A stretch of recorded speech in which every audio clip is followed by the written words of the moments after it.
Қайырлы күн. Бүгін мен сіздерге кредитный тарихты қалай оңалтамыз және өзіңіздің мақсатыңызға автокредит, ипотека, потребительский кредиттерді алу үшін не істеуіңіз керек, қалай жаңартуыңыз керек, қалай кредит ала аласыз, рейтингті қалай көтеруіңізге болады, скорингті қалай жасауыңызға болады, оңалту статусын қалай аласыз, сол жайлы айтатын боламын.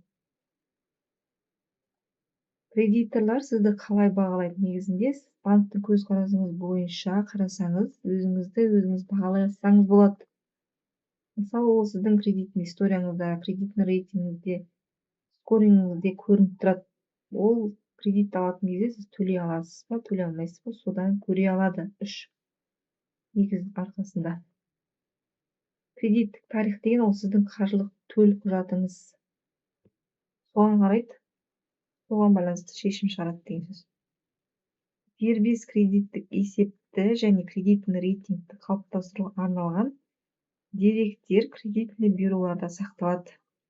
Қазақстанда олар екеу. Біріншісі ол мемлекеттік кредиттік бюро, МКБ деп аталады. Екіншісі бірінші кредиттік бюро, БКБ деп аталады.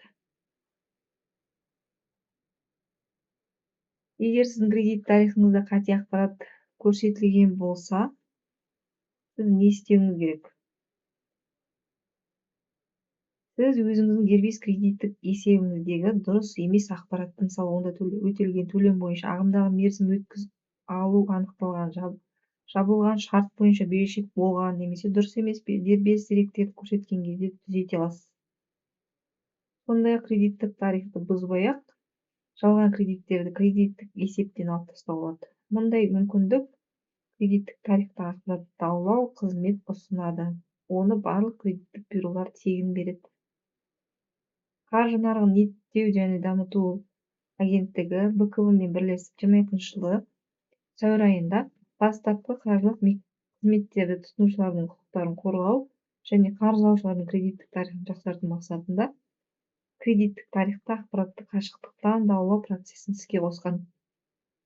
Бұл қызмет www.fingramota.kz қаржылық сауаттылықты арттыру бойынша медиа порталда қолжетімді және 3 айдың ішінде оны 200-ден астам азамат пайдаланған. Кредиттік тарихтағы ақпаратты аулауға өтінім беру үшін арнайы нысанда өзіңіздің деректеріңізді жазасыз, ЖСН-іңіз және телефон нөміріңіз. Өтініштерді өңдеу заңнамада белгіленген мерзімде жүзеге асады. Ақпаратты даулау туралы өтініш берген күннен бастап 15 жұмыс күні ішінде кредиттік бюродан алынған жауап негізінде өтініш берушіге кредиттік бюролардың тиісті жауап жіберіледі. Жаңағы даулау мәртебесін МКБ корпоративтік WhatsApp телефон арқылы көре аласыз, яғни 701 485 0834 арқылы немесе БКБ порталындағы www.1cb.kz деген жеке кабинет арқылы бақылауға болады. Енді бізде кредитный рейтингтің қарыз алушының қаржылық оңалту көрсеткіші туралы айтайық. Заңнамаға сәйкес кредиттік бюролар дербес есепті ғана емес, сондай-ақ жеке тұлғалардың жеке кредиттік рейтингін, ДКР деген қысқаша айтылады, банктік скоринг аналогын ұсынады. Жеке кредитный рейтинг деген ол бұл кредиттік тарих жазбаларының және әлеуметтік қарыз алушының өзге де дербес деректері негізінде кредиттік бюро автоматты түрде есептейтін бал. Қарыз алушының өзі кредитті мақұлдау мүмкіндігін бағалау үшін өзінің жеке кредиттік рейтингін біле алады. Рейтинг деңгейінде көптеген факторлар әсер етеді. Олар ішінде мерзімді өткізіп алуға жол бергендер, қолданыстағы кредиттер саны, коллекторларға сатылған борыштар болуы, басқалары. Жеке кредиттік ақпараттық сипатқа ие және әрдайым жоғары балл қарыз алушының кредитті мақұлдауына кепілдік бере алмайды. Банктер, микроқаржы ұйымдары әртүрлі скоринг жүйелері, соның ішінде өз модельдері негізінде кредит беру немесе бермеу туралы шешім қабылдайды. Егер сіз кредит берушілердің сізді қалай бағалайтынын көргіңіз келсе, онда жеке кредитный рейтинг алу арқылы кредиттік бюроға, МКБ немесе БКБ-ға хабарласуыңыз керек. Бұл кезде бірінші кредиттік бюро осы мына мобильдік қосымша жылына бір рет тегін алуыңыз болады. 1cb.kz порталында жеке кабинеттен немесе 8700 809 71 39 34 нөмір бойынша WhatsApp ботқа жазсаңыз болады, немесе Telegram ботқа собачка PSB K-бот арқылы арналары арқылы онлайн ұсынылады. ДНР құны 100 теңге болады. Немесе одан 100 теңгеден көбірек қылып салсаңыз, кейбір кезде база істемесе, теңгеріміңіз жетпейді деген сияқты шығаруы мүмкін. Кредитный рейтинг деген қандай болады? Кредитный рейтинг қызыл аймақ, ол бізде төменгі рейтинг деген сөз. Ал сары аймақ орташа рейтинг, жасыл аймақ жоғары рейтинг екеуі. Осылай болып графикалық түрде көрсетіледі.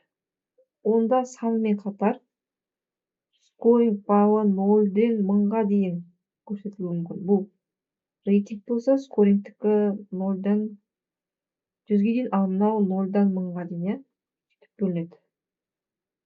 Қарыз алушының кредиттік қабілеттілігін сипаттайтын тәуекелдің сыныбы болып саналады. Қысқаша түсініктеме берейік. Мысалы, кредиттік рейтингте 720 деген балл, ол жақсы тәуекел сыныбы көрсетілген. Бұл деген ол осындай тәуекел сыныбы бар 100 адамның ішінде 8 кредитті уақытылы төлей алмау деген сөз. Әдетте кредиттік ұйымдар мұндай тәуекел сыныбы бар жаңағы қарыз алушыларға кредит беруге дайын.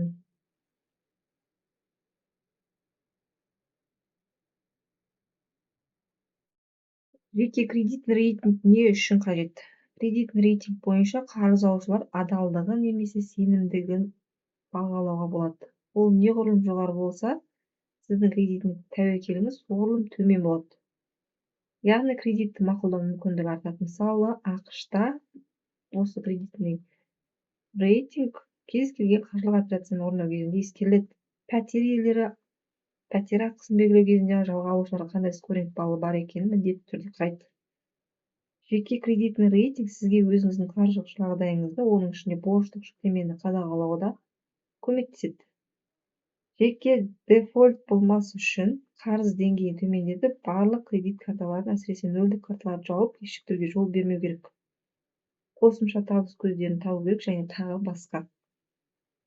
Қаржылай сауатты адамдар өздерінің қаржылық жағдайын түзету және қаржылық әдетті қалыптастыру арқылы скоринг ұпайларын арттыруға тырысады. Кредитный рейтингті қалай көтеруге болады? Есіңізде сақтаңыз, белгіленген кестеге сәйкес жаңағы кредиттер бойынша әрбір төлеміңіз және қарызыңызды өтеу скор баллдың өзгеруіне әсер етеді. Жеке кредиттік рейтингті жақсартуға болады, егер де сіз кредиттер бойынша төлемді уақытында төлеп жүрсеңіз. Төлемдер кестесін сақтауыңыз керек. Телефоныңызға жоспарлы төлем күні туралы ескертпе орнатып қойыңыз. Ақша шотқа түсіп үлгеру үшін төлем күніне дейін 5-7 жұмыс күнін белгілеу маңызды болады. Кредитті алдын ала төлей алатын болсаңыз, онда мүмкіндікті жіберіп алмаңыз, себебі алдағы уақытта жағдайдың қалай болатыны белгісіз. Егер кредитті мерзімінен бұрын өтеп тастасаңыз, оны алдын ала өтелгені жайлы банктен нақтылап біліңіз. Банк ай сайынғы жоспарлы төлемді есептеу шығармау үшін өзіңіздің мобильдік банктік қосымшаңызда мерзімінен бұрын өтеуді дұрыс рәсімдеу керек болады. Банктен кредиттің жабылған растайтын анықтама алып қойғанда жөн. Егер кредит жабылу мүмкін болмаса, оған қоса мерзімі кешіктірілсе, онда кредит жасырудың қажеті жоқ кредитордан. 21 жылы 1 қазаннан бастап кредиттік ұйымдардың қарыз алушы жеке тұлғалары проблемалық берешегі реттеудің бірыңғай құқықтық режимін қолданған. Мерзім кешіктірілген жағдайда сіздің іс-әрекетіңіздің алгоритмі туралы толығырақ қаржы нарығын реттеу дамыту агенттігінің колл центрі 1459 нөмір бойынша қоңырау шалу арқылы біле аласыз ол жерден. Екінші очередь рейтингті көтерудің ол өзінің борыштық жүктемеңізді азайтуыңыз керек. Жеке кредитный рейтингте сіздің барлық кредиттеріңіз, яғни жалпы борыштық жүктеме есепке алынады. Басқа да кредиттеріңіз болған кезде,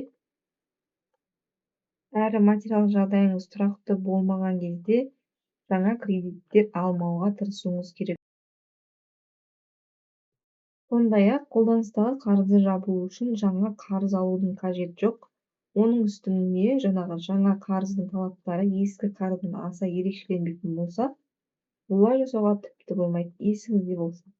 Кредит ол ең алдымен міндеттеме, және сіз оны қарыз алушы ретінде ұзақ уақыт бойы орындауыңызға тиіс боласыз. Кредит жайлы шешім қабылдамас бұрын сіздің ескертуіңіз қажет болатын қарапайым формулалар бар.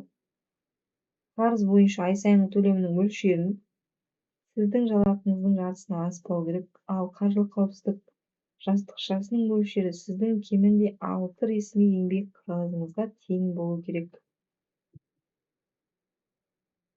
Еңбек ақыңызға тең болу керек. Осы ретте банктер мен микроқаржы ұйымдары кредитный рейтинг төмен, тіпті кредитный рейтинг жоқ қарыз алушыға күмәнмен қарайды. Ешқашан ешқандай қарыз рәсімдемеген азаматтардың кредитный рейтингі мен кредиттік тарихы болмайды. Егер қазіргі уақытта кредитіңіз болмаса, бірақ сіз болашақта қомақты сомаға мысалы бизнес ашу немесе ипотека алу үшін кредит рәсімдеуді жоспарлап жүрсеңіз, онда кредитный тарихыңызға жазба болу үшін алдын ала кішігірім сомаға кредит рәсімдегеніңіз дұрыс. Ең бастысы оның мерзімін кешіктірмей дер кезінде төлеп отыру керек.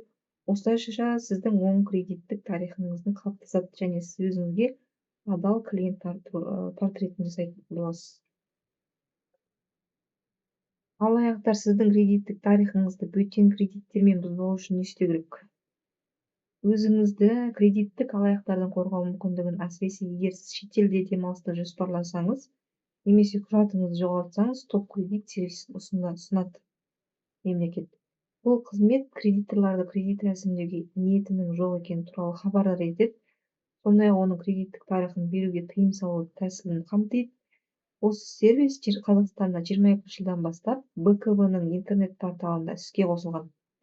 Және оның қазірдің өзінде 800-ге жуық қазақстандық пайдаланып, кредиттік рәсімдеуге тыйым салу мақсатында өзінің кредиттік тарихын тоқтатты.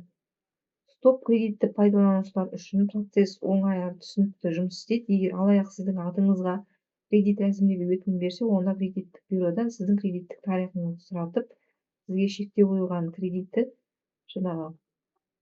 көреді. Бұл алаяқтық болуы мүмкін деген белгіні білдіреді. Егер кредиторға шешім қабылдауға сіздің тарихыңыз керек болмаса, әрі ол кредиттік тарихты сұратпай, алаяқтар кредит берсе, кредит БКВ-ға жаңа кредит туралы деректерді бар ақпаратты берген сәтте, сервис жазылушыны жаңа кредит туралы хабардар етеді. Жазылушыны уақытылы хабардар ету арқылы ол өз кредит тарихында алаяқтық кредиттің бар жоғына уақытылы ден қойып, оны даулай алады. Осы стоп кредит деген бізде заявка беру тегін. егов порталы арқылы көрсеңіз болады, стоп кредитке. Кредит, өзінің несі болады ғой. Контроль кредит дегенге қосып қойсаңыз, ол ақылы болады екен, база арқылы. 6 айға дейін жазылсаңыз, 400 теңгеге жазылып қойсаңыз болады, сонда сіз 6 ай ішінде уверенно жүретсіз. Енді сіздерге маңызды бір фактілер айтып кетейін, қызықты. БКВ ұсынған статистикаға сәйкес, көбінесе 25 пен 28 арасындағы қазақстандықтар мерзімді кешіктіріп жатады екен. Ерлердің төлем мәдениеті әйелдерге қарағанда төмендеу болады екен. Ерлер төлем мерзім кешіктіруге жиі жол беріп жатады. Ал 22 жылғы 1 сәуірдегі жағдай бойынша сауалнама жүргізілген, шамамен 7 миллион қазақстандықтың ішінен қарыз алушылардың ерлердің 18%-ның өздерінің бір кредиттік мерзім бір күнге болса да кешіктірген. Әйелдердің көрсеткіштері 12,3%. Әртүрлі жастардағы ерлерге берілген кредиттік орташа сомасы әйелдерге қарағанда жоғары. Жалпы алғанда, адам неғұрлым үлкен болса, соғұрлым кредит ұзақ мерзімге алып жатады екен. Ерлерде мерзімі ең ұзақ қарыз 55-64 жас болса, әйелдерде 45-54 жас болады екен. 35 жасқа дейінгі ерлерге қарағанда мерзімі ұзағырақ кредиттер алып жатады екен. 35 жастан кейін керісінше. Ал енді өз кредиттік тарихыңызға баса мұқият болыңыз, өзіңізді қаржылай сауаттылығыңызды осылай арттырыңыз. кредиттик тарихты калай көтөрүү керек және скорлоо менен рейтинг калай маңызды? Автокредит, ипотека, бизнес максатына немесе потребительский кредитке. Сондуктан осы жанагы пайдалуу акпарат болсун. Келесі кездескенше.